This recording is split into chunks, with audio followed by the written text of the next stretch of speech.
Almarhum Pak Bambang Istiawan adalah seorang konsultan profesional yang lebih banyak menghasilkan waktu kerjanya di luar negeri.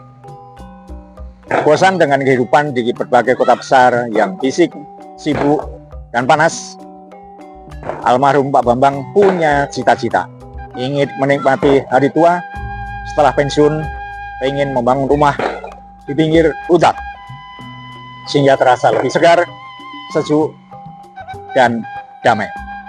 Dari beberapa lokasi yang dipilih, akhirnya Pak Bambang dan keluarga memilih lokasi di daerah Megamendung, bagian dari kawasan Puncak Bogor. Masalahnya, Megamendung sudah tidak ada hutan.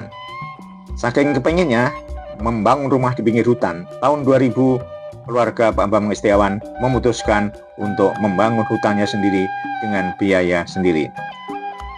Yuk kita dengarkan perjuangan keluarga Pak Bambang Istiawan dalam mewujudkan impiannya membangun hutannya sendiri.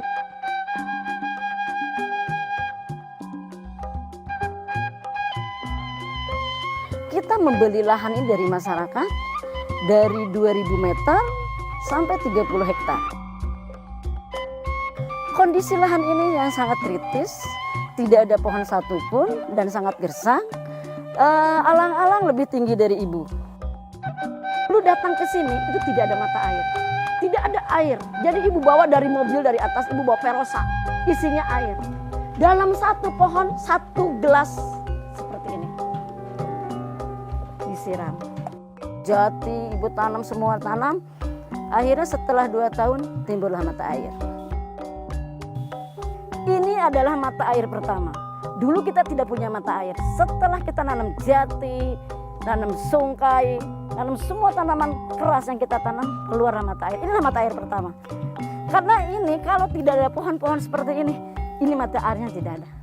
Untuk kita sampai ke rumah, sampai ngisi kolam, itu nggak mungkin terjadi.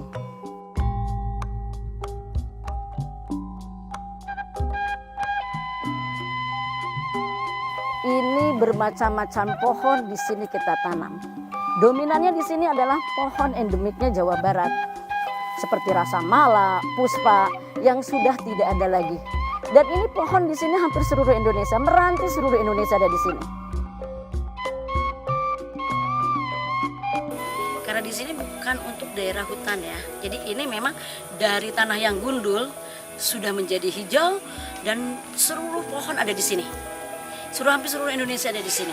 Apalagi yang paling penting Jawa Baratnya sudah tidak ada rasa mala, puspa. Jadi di sini hampir seluruh Indonesia, kayak meranti seluruh Indonesia ada di sini. Jadi kita akan kembalikan lagi seperti zaman dahulu kala, seperti hutan alam. Sedangkan hutan ini sebenarnya hutan buatan. Yang cita-cita almarhum dengan kami sekeluarga bahwa ini harus kembali lagi ke alam untuk menjadi hutan alam.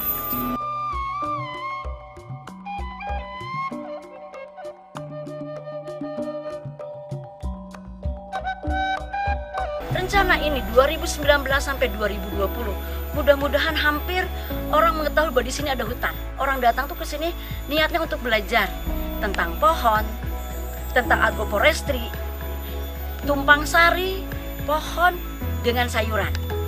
Kita akan semua orang datang ini bersyukur hanya untuk membantu alam ini supaya lestari.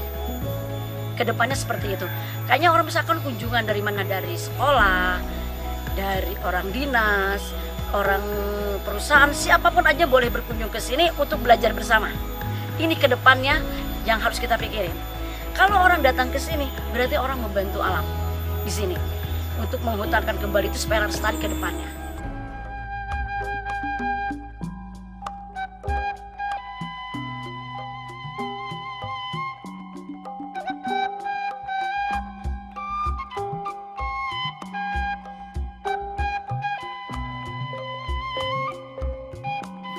Kenapa dibilang ini hutan organik? Memang ini tidak memakai kimia sama sekali. Ini semua cuma dari sayuran semua dari pohon itu memang adalah pupuk kandang. Jadi kenapa dibikin ini namanya hutan organik itu bukan sekarang. Dari tahun 2002-nya sini memang sudah organik. Luar biasa, sahabat Indonesia. Itulah perjuangan Pak Bambang Setiawan almarhum dan Ibu Rosita Bambang Setiawan, yang semula hanya untuk memenuhi keinginannya memiliki rumah di pinggir hutan, tapi pada akhirnya justru bermanfaat bukan hanya bagi keluarganya, tapi juga bagi masyarakat sekitarnya, bahkan bagi bumi ini. Luar biasa, luar biasa.